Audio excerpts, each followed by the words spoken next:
Om Swastiastu, selamat siang semuanya. Hari ini saya akan menjelaskan tentang penanganan kelahiran anak babi sebagai pemenuhan mata kuliah manajemen dan kesehatan babi. Sebelumnya, izinkan saya memperkenalkan diri. Saya Mia Kosasi dengan NIM akhir 072 dari kelas A. Jadi, sistem pemeliharaan dan penanganan babi sangat krusial dalam peternakan babi. Hal ini dikarenakan babi rentan terhadap mikroorganisme maupun virus. Nah, faktor penting dalam kelangsungan peternakan babi sendiri merupakan induk dan anak babi, sehingga proses kelahiran anak babi dibutuhkan penanganan ekstra agar persalinan lancar dan kesehatan induk dan anak terjamin. Nah, untuk penanganan kelahiran ini sendiri terdapat 3 tahap, yaitu prenatal, perinatal, dan postnatal. Tahap yang pertama merupakan tahap prenatal. Tahap prenatal ini di mana anak babi belum lahir sehingga berfokus pada penanganan induk babi. Biasanya kandungan induk berkisar 115 hari dan bila sudah mendekati waktu kelahiran, induk biasanya menunjukkan perilaku gelisah dan tidak nafsu makan. Untuk proses persalinan sendiri dilakukan di kandang melahirkan. Jadi, induk babi akan dipindahkan ke kandang tersebut 2 atau 3 hari sebelum hari persalinan. Namun, untuk babi yang baru pertama kali melahirkan, sebaiknya dipindahkan 1 minggu sebelum persalinan untuk beradaptasi. Kemudian kita masuk ke tahap kedua, yaitu perinatal. Di perinatal sendiri ada 3 stadium. Yang pertama, stadium persiapan. Dapat teman-teman lihat di video sendiri, perut induk babi tersebut sangat besar dan sudah sangat turun hingga hampir menyentuh lantai dengan ambingnya yang keras dan menonjol. Jadi untuk ciri-ciri di stadium ini, perut turun ke bawah, ambing mengeras, air susu keluar 12 jam sebelum persalinan, urat daging sekitar vulva mengendur, dan vulva keluar lendir. Kemudian kita masuk ke stadium kedua, yaitu stadium pembukaan. Teman-teman dapat lihat bahwa di video tersebut babi kemudian berdiri berulang kali. Hal ini dikarenakan babi gelisah karena terjadi kontraksi rahim yang berulang kali pada dirinya. Nah, kontraksi rahim ini akan mengakibatkan janin semakin turun sehingga tubuh terlihat memanjang dan perut semakin menyentuh ke lantai, sehingga menyebabkan serviks terbuka dan frekuensi kencingnya juga meningkat karena janinnya menekan vesika urinaria. Kemudian teman-teman juga lihat bahwa babi tersebut kerap mengorek-ngorek tanah. Hal ini merupakan perilaku yang biasa dilakukan oleh babi yang ingin melahirkan, dan biasanya perilaku tersebut disebut sebagai membuat sarang. Kemudian kita masuk ke stadium ketiga atau yang terakhir, yaitu stadium pelepasan. Nah, untuk stadium pelepasan ini, disinilah persalinan terjadi. Jadi, di video sendiri, terdapat induk yang berbaring satu sisi dengan punggung bersandar ke dinding.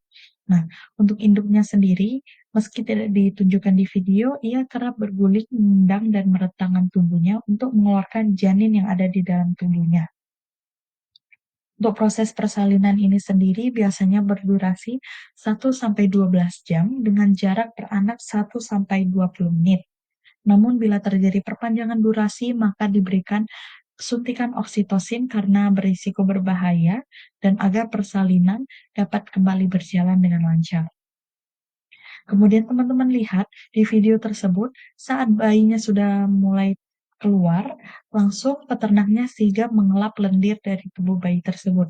Hal ini dilakukan agar lendir tidak menutupi lubang hidung anak babi sehingga anak babi dapat bernafas dengan lancar. Untuk induknya sendiri, setelah persalinan selesai, dibiarkan untuk beristirahat terlebih dahulu, namun jangan dibiarkan berbaring terlalu lama karena beresiko penyakit akibat berguling di kotorannya sendiri. Kemudian jangan sampai induk memakan plasenta dari anak-anaknya karena hal ini dapat menyebabkan tendensi kanibalisme dari induk terhadap anaknya, terutama bila anaknya berisik dan induk sendiri mengalami postpartum. Kemudian kita masuk ke tahap terakhir, yaitu postnatal. Jadi postnatal ini berfokus pada penanganan dan perawatan anak babi. Nah, teman-teman dapat lihat Jadi untuk video yang di bawah ini merupakan video pemotongan tali pusar dan video penghangatan anak babi. Jadi untuk video kanan yang pertama, pada anak babi berumur 3 sampai 10 hari. Nah, untuk 3 sampai 10 hari ini merupakan masa-masa kritisnya, sehingga angka kematian anak babi sangat tinggi di masa-masa ini. Jadi anak babi diletakkan di kotak pemanas atau diberi lampu pada kandang. Seperti video di bawah ini, di mana lampu diberikan kepada anak babi agar anak babi merasa tenang dan hangat. Kemudian untuk kotak sendiri, bukan hanya berfungsi sebagai alat pemanas, namun kotak juga sebagai apabila induknya terus gelisah sehingga mencegah induknya menimpa anak babi tersebut. Jadi, kemudian kita masuk ke video yang kiri, di mana terdapat proses pemotongan tali pusar anak babi. Jadi, untuk tali pusar anak babi sendiri akan dipotong 2 cm dari pangkal sebelum anak babi dimasukkan ke kotak. Kemudian kita masuk ke perawatan yang lain. Jadi, ada perawatan pemotongan gigi dan pemotongan tali ekor. Nah, anak babi sendiri lahir dengan 4 pasang gigi yang tajam, sehingga harus dipotong agar tidak menyakiti induk saat menyusui. Apabila induk menolak untuk menyusui, hal ini sangat berakibat fatal kepada anak babi karena anak babi dapat mati karena tidak mendapat air susu ibunya. Untuk pemotongan gigi sendiri terdapat di video kiri, di mana pemotongan gigi ini dilakukan memakai tang, namun hal ini dilakukan oleh profesional. Kemudian untuk pemotongan ekor anak babi juga dilakukan karena anak babi sering menggigit ekornya satu sama lain. Kemudian untuk pemotongan tali ekor dapat dilihat di video yang kanan, di mana tali tali ekor anak babi juga dipotong menggunakan tang.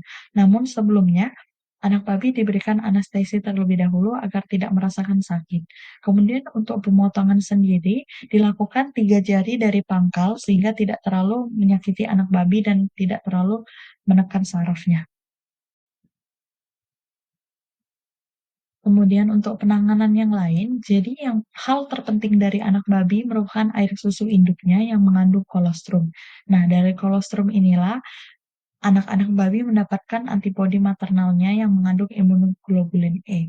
Jadi, apabila anak babi tidak mendapatkan ini, ia beresiko mati karena tidak memiliki antibodi yang dapat melawan penyakit-penyakit dari luar. Nah, apabila terdapat anakan yang lemah atau tidak mampu menyusui, peternak dapat mengarahkan mulut anak babi ke puting induk untuk membantunya melakukan penyusuan. Namun, bila induk menolak untuk menyusui atau induk meninggal dunia, maka diupayakan anak babi dititipkan ke induk lain atau diberi susu formula. Nah, pemberian susu formula ini dapat dilihat di video yang saya tampilkan, di mana susu formula dimasukkan ke botol susu, di mana dotnya menyerupai puting induk babi, sehingga anak babi dapat menyusui secara normal lewat botol susu tersebut. Kemudian, untuk anak babi yang dititipkan sendiri, jadi anak babi ini akan diberikan aroma yang sama terlebih dahulu dengan anakan induk yang akan dititipkan ini agar induk mau menyusuinya. Kemudian kita masuk ke perawatan yang lain, yaitu pemberian zat besi. Nah, jadi selain pemberian kolostrum, anak babi akan diberikan zat besi lewat suntikan. Kenapa diberikan zat besi? Hal ini dikarenakan anak babi dapat mengalami anemia karena plasenta dan ambing yang tidak efisien memindahkan zat besi sehingga anak babi kekurangan zat besi. Maka dari itu diberikan injeksi zat besi tambahan agar anak babi tetap hidup dan sehat. Dapat dilihat di video yang saya tampilkan di mana peternak tersebut menyuntik maaf, di mana peternak tersebut menyuntikkan injeksi zat besi tersebut ke paha anak babi. Nah, untuk penanganan yang lain terdapat penimbangan berat badan. Hal ini dilakukan untuk mengukur berat badan, apakah berat badan anak babi tersebut normal atau kekurangan atau berlebihan. Nah, dari penimbangan berat badan ini kita dapat mengira-ngira atau mendiagnosis apakah anak babi ini sehat atau tidak. Kemudian, eh, penanganan yang lain, pemberian tanda atau nomor. Nah, pemberian tanda atau nomor ini dilakukan sebagai identitas anak babi sehingga bisa dibedakan. Kemudian yang terakhir ada kastrasi dan kebiri. Nah, kastrasi dan kebiri ini dilakukan pada usia muda anak babi agar komplikasinya lebih ringan daripada kastrasi dan kebiri yang dilakukan di babi yang sudah berusia lebih besar. Nah, jadi untuk kesimpulannya sendiri, anak penanganan persalinan dan anak babi sendiri merupakan faktor penting dalam peternakan babi. Tahap pertama merupakan prenatal, di mana peternak fokus pada penanganan induk, kemudian masuk ke perinatal diisi oleh 3 stadium, persiapan, pembukaan pelepasan, dan postnatal fokus pada penanganan anak babi yang terdiri dari potong ekor dan gigi, pemberian kolostrum dan zat besi, dan penanganan lainnya. Baiklah, sekian dari penjelasan saya mengenai penanganan kelahiran anak babi. Saya undur diri. Terima kasih. Saya tutup dengan para Masanti. Om